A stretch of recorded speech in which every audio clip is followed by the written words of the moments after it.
Welcome to the Global WarWatch Network. China's defense minister just renewed threats to take over Taiwan at a major security forum in Beijing. And that's certainly raising fears of conflict in the Indo-Pacific region. Indeed. And our source material today, drawn from various national defense reports and strategic assessments, really illuminates this widening tension. On one hand, you have the PRC's accelerating military coercion, and on the other, potential, maybe structural, obstacles preventing a full-scale invasion of Taiwan. Exactly. Which brings us to the central question, I think, defining security there right now.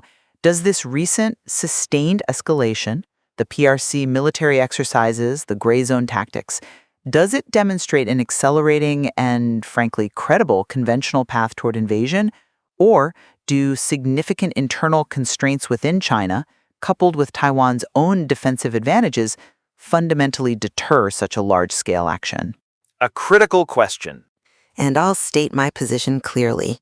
I believe the sustained PRC military expansion and their political refusal to renounce force indicates a conventional capability that is accelerating dangerously. We have to take this threat at face value. And I approach the strategic calculus somewhat differently. While, yes, we absolutely cannot deny the reality of the military buildup, I argue that critical domestic vulnerabilities in the PRC, particularly around economic stability and social cohesion, alongside Taiwan's geography and its asymmetric defense reforms, push the actual cost and risk of a full-scale invasion into the prohibitive range. So, from my perspective, the current escalation is primarily a tool of political coercion aiming for reunification through pressure, not necessarily military inevitability. Okay, well, let me lay out why I see it differently. My position is really supported by the systematic and, crucially, the operational reality of the PRC's force buildup. This is rapidly moving beyond mere posturing. We're seeing a very concerted, multi-domain effort designed, it seems, to achieve dominance by a specific operational timeline. First off, just consider the normalization of intimidation. The PLA has successfully used events like high-level diplomatic visits as pretext for what they call joint military operations. We saw this very clearly after August 2022. Now, these are not just symbolic drills. They are sophisticated, theater-level exercises. They sharpen joint command efficiency, they test integrated combat systems, and they verify their anti-access area denial, or A2AD, capabilities.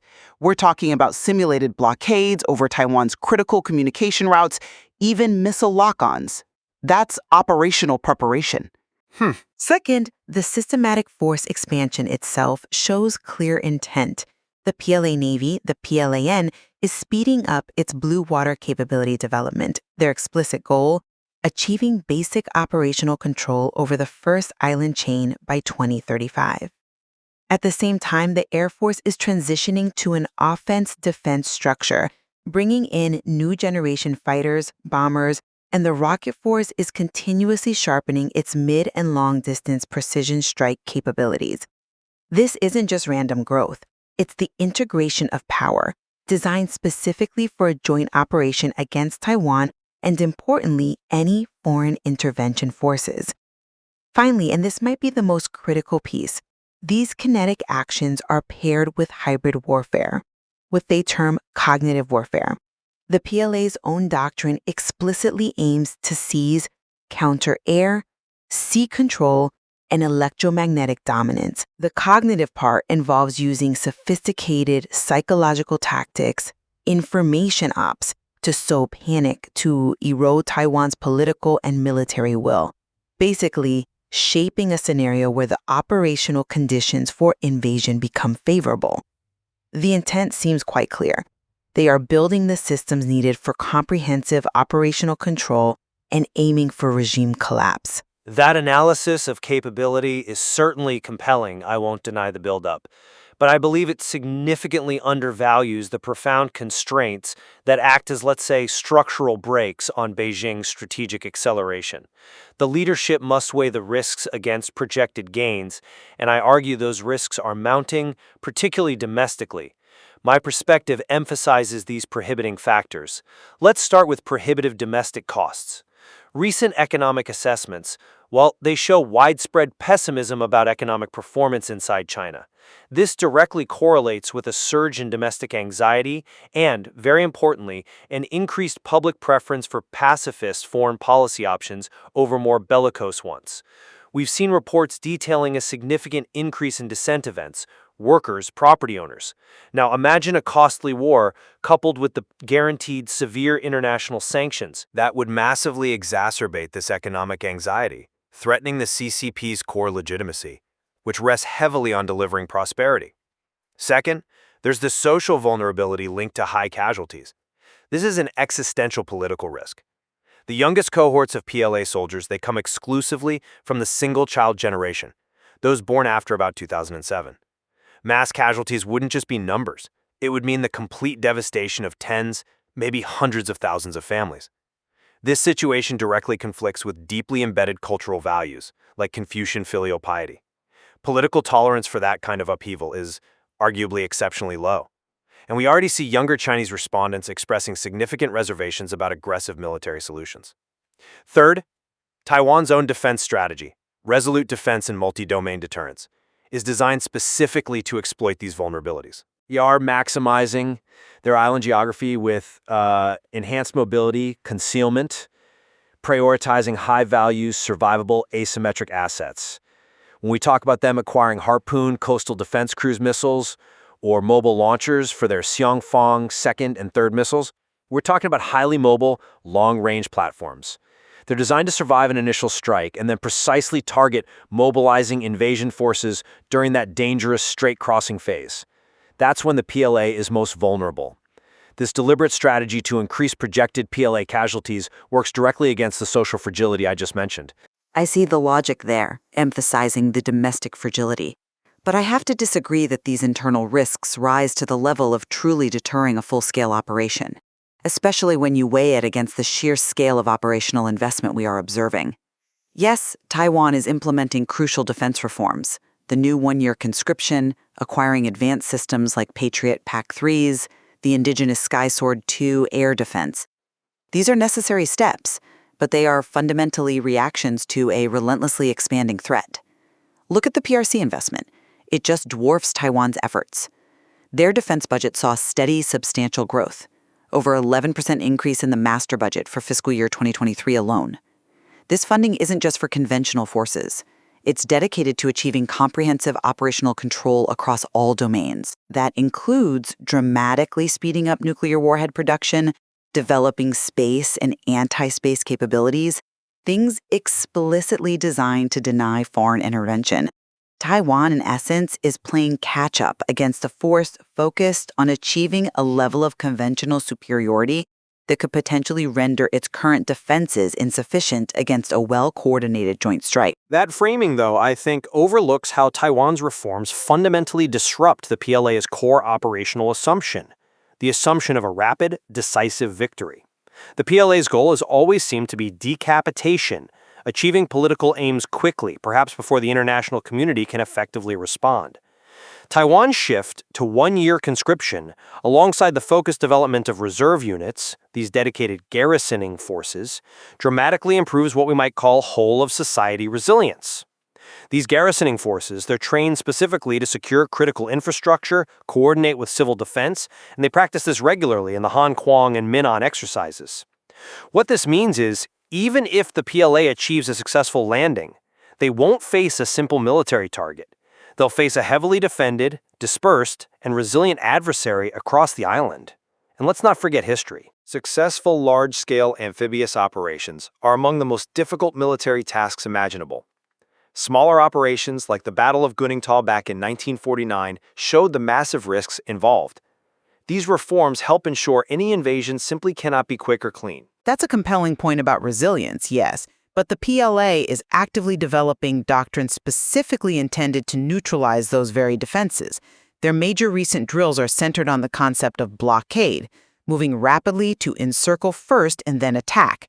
This doctrine seems to assume they can achieve dominance before the main landing force even commits. What does that mean in practice?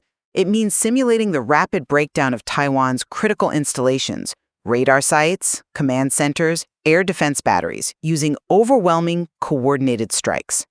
This effort is supported by sophisticated joint intelligence, surveillance, and reconnaissance ISR capabilities. We're talking continuous electronic intelligence aircraft flights, spy boats, and crucially, sustained cyber attacks targeting governmental and private critical infrastructure. They are building a layered operational capability designed, it seems, to disable the island's ability to coordinate resistance, maybe even call for help before the boots hit the ground. But the operational feasibility of that incredibly complex, layered invasion, regardless of the technological capability, it runs straight into that immutable wall of sanctions and internal backlash.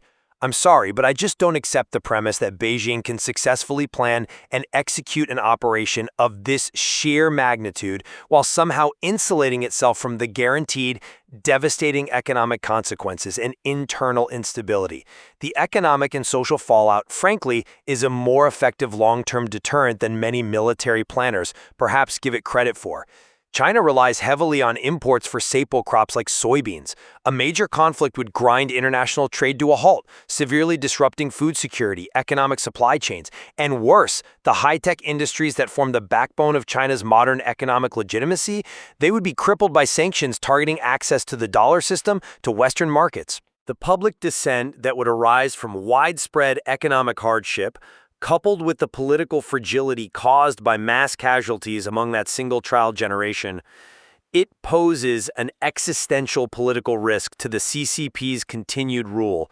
That risk seems far higher than any potential gain from achieving reunification through force. That's a powerful argument regarding the ultimate risk, I agree. But it assumes Beijing is only considering reunification through a single massive, full-scale invasion. What if that's not the primary strategy right now? Have we perhaps underestimated the PRC's aggressive and sustained use of gray zone tactics? These tactics seem specifically designed as a means to achieve political aims without triggering the full economic collapse or decisive Western intervention that you rightly describe. Think about these gray zone tactics, assigning maritime paramilitary forces, these routine civil aircraft incursions across the median line, the ongoing cyber attacks. They are designed to be deliberately ambiguous. They operate in that murky space between peace and war, unilaterally changing the status quo bit by bit without meeting the threshold for a conventional military retaliation or invoking severe international law consequences.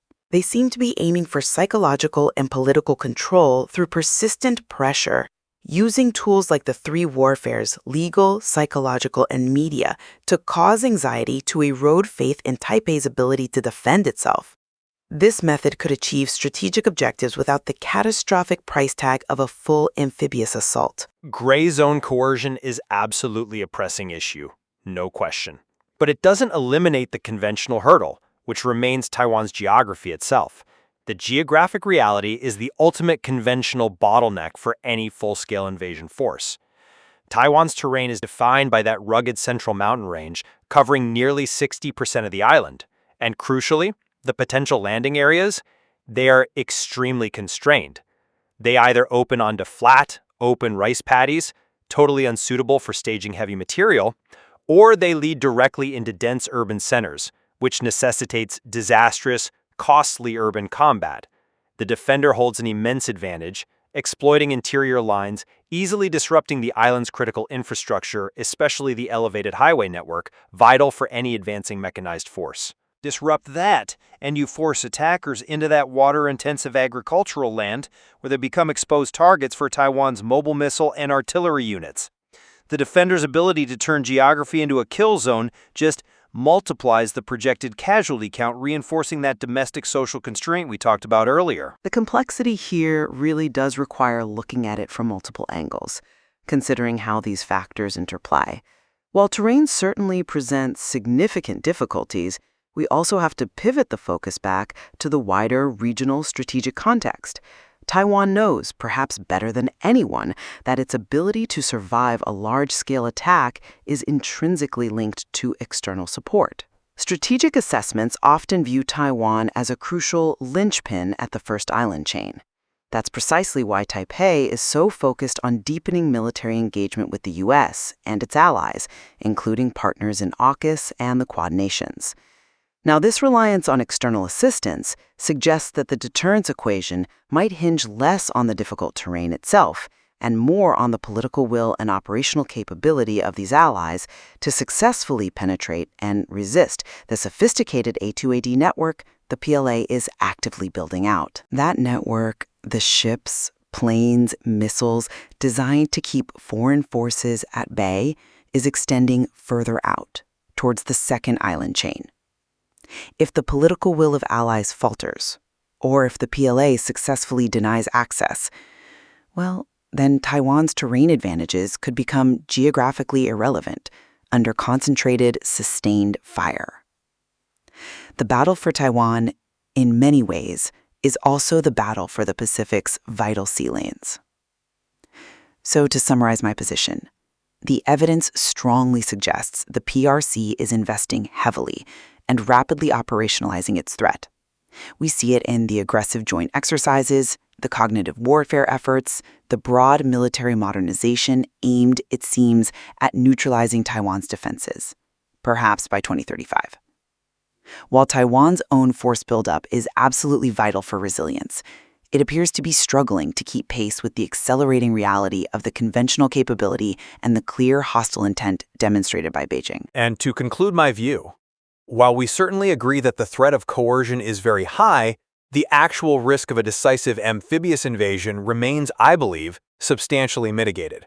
This mitigation stems from the immense social and economic costs the PRC would inevitably face due to its domestic fragilities, the impact of sanctions, the political fallout from devastating casualties, coupled with Taiwan's inherent geographic advantages and its reinforced asymmetric defense capabilities. These capabilities are specifically designed to maximize losses on invading forces during their most vulnerable strait-crossing phase.